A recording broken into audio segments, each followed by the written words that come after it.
اللہ کے ولی تھے، ایک بزرگ صالح آدمی، تو کچھ امتحان کا وقت آیا، اور امتحان کا وقت تو آ جاتا ہے نا، یہ تو آپ نے دیکھا ہے دنیا میں کہ امتحانات آتے رہتے ہیں، اور پھر سب سے بڑی بات حضور کے گھرانے پر امتحان نہیں آیا۔ حضور کے گھرانے کو دیکھ لو، آج ہمارے معاشرے کی تو حالت ہی کچھ عجیب تر ہو گئی۔ میرے نبی پاک صلی اللہ علیہ وسلم نے فرمایا ہے جو ذخیرہ اندوزی کرے گا اس کو جنت نہیں ملے گی اس کو، لیکن ہمارے معاشرے کے اندر ذخیرہ اندوزی کا بازار گرم ہے۔ ہر امیر آدمی راتوں رات بہت بڑا تاجر اور بہت بڑا امیر بن جائے گا۔ میرے آقا کریم علیہ السلام نے فرمایا ذخیرہ اندوزی نہ کرو، ذخیرہ اندوزی کرنے والا جنت میں نہیں جائے گا۔ میرے آقا کریم صلی اللہ علیہ وسلم نے یہ سارا معاشرے کو سمجھایا ہے، ترتیب دیا ہے معاشرہ، اور بتایا کہ ایسے نہ کرو۔ چرندے پرندے صبح کو نماز فجر پڑھ کے آپ دیکھتے اٹھتے ہیں، اور شام کو خود بھی پیٹ بھر کے آتے ہیں، اپنے گھونسلوں میں اپنے بچوں کے لیے بھی غذا لے کے آتے ہیں۔ ان کا توکل ہے، وہ سال کے لیے جمع نہیں کرتے، مہینے کے لیے جمع نہیں کرتے۔ ہمارے پاس سال کا بھی جمع ہو پھر بھی ناشکری کرتے رہتے ہیں۔ یہ ہمارے اندر ایک کمی ہے، یہ نقصان دہ بات ہے۔ توکل اللہ جو ہوتا ہے نا، وہ بڑی کمال درجے کی بات ہوتی ہے۔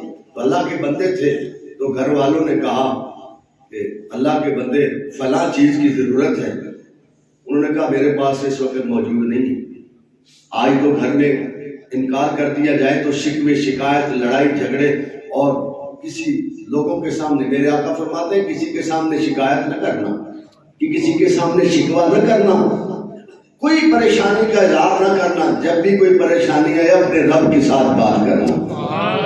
جب بھی کہیں کوئی پریشانی دکھ آئے تو دامن اپنے رب کی بارگاہ میں پھیلانا، کسی کے سامنے بات نہ کرنا۔ انہوں نے کہا اللہ کی بندی ابھی تو میرے پاس کچھ نہیں، انتظام نہیں ہے، چلو میں کام کرتا ہوں، کہ مزدوری ملے گی تو میں لا کے گھر دوں گا، ضرورت پوری کر دوں گا۔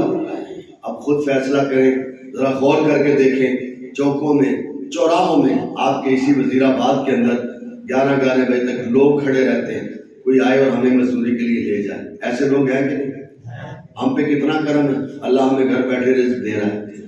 وہ بندہ کتنا خوش نصیب ہے جس کو کہیں جاب ملی ہوئی ہے، وہ بندہ کتنا خوش نصیب ہے جو اپنی دکان پہ بیٹھ کے روزی کما رہا ہے، وہ بندہ کتنا خوش نصیب ہے جو اپنی روزی کا اہتمام میرے رب نے اس کا فرما رکھا ہے، وسیلہ اور ذریعہ بنا رکھا ہے۔ تو یہ کتنا بڑا گھر ہے، اور جو دن بھر مزدوری تلاش کرتے کرتے 12 بجے گھر خالی ہاتھ واپس لوٹتے ہیں، ذرا اس کو بھی دیکھو کہ اس کے بیوی بچوں کے دل کے اوپر کتنی چوٹ لگتی ہوگی۔ وہ اللہ کے بندے تھے، کہنے لگے کام کروں گا، مزدوری کروں گا تو پھر مجھے کہیں سے اجرت ملے گی، میں تمہارے دوں گا، تم اپنا نظام چلا لینا۔ روز جاتے ہیں، صبح جاتے ہیں واپس آتے ہیں، صبح جاتے ہیں واپس آتے ہیں، لیکن اللہ کے ذکر میں مشغول رہتے ہیں، اللہ کے ذکر سے غافل نہیں ہوتے۔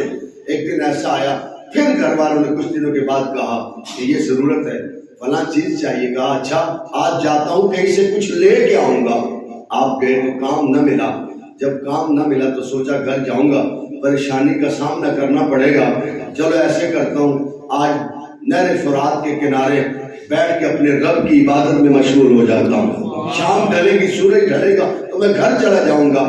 دریائے فرات کے کنارے وہاں وضو کیا، تپتی ریت تھی، اللہ کی بارگاہ میں سجدہ سجود ہوئے، ذکر و فکر میں مشغول ہوئے۔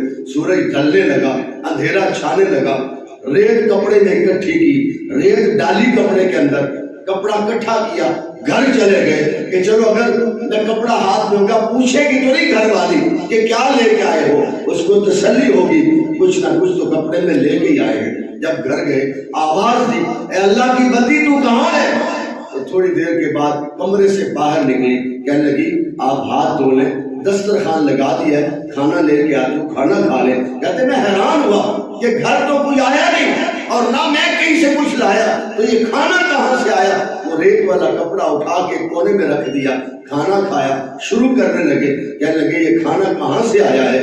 کہا جس مالک کی آج آپ نے مزدوری کی ہے اس مالک نے بڑا کھانا بھیج دیا ہے، اس مالک نے ساری ضرورت پوری کر دی ہے، اس مالک نے غلہ بھی بھیجا ہے، اس مالک نے چاول بھی بھیجے ہیں، یہ ساری نعمتیں جس مالک کی تم نے آج مزدوری کی ہے اس نے بھیجی ہے۔ اللہ کا شکر ادا کیا، اور پھر اس کپڑے کی طرف اٹھ کے ہاتھ بڑھایا کہ اس کپڑے کو میں نے لایا تھا.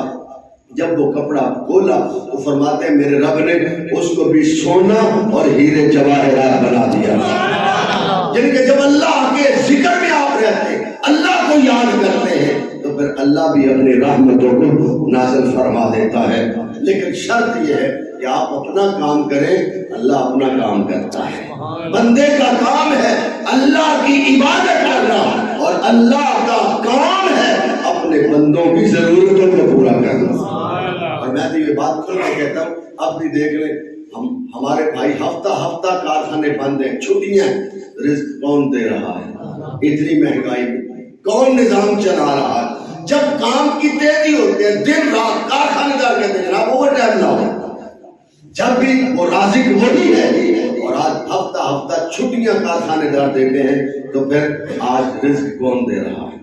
اور اگر اللہ ہی دے رہا ہے تو پھر ہمیں سوچنا نہیں چاہیے کہ ہم اللہ کے قریب ہوں، ہم اللہ سے دوستی کریں، اللہ سے تعلق بندگی کو مضبوط کریں. اور جب اللہ کے ساتھ تعلق بندگی بندے کا مضبوط ہو جاتا ہے، پھر اس کو روزی کی پریشانی نہیں رہتی، پھر میرا رب غیب کے خزانوں سے اس کے لیے انتظام فرما دیتا ہے.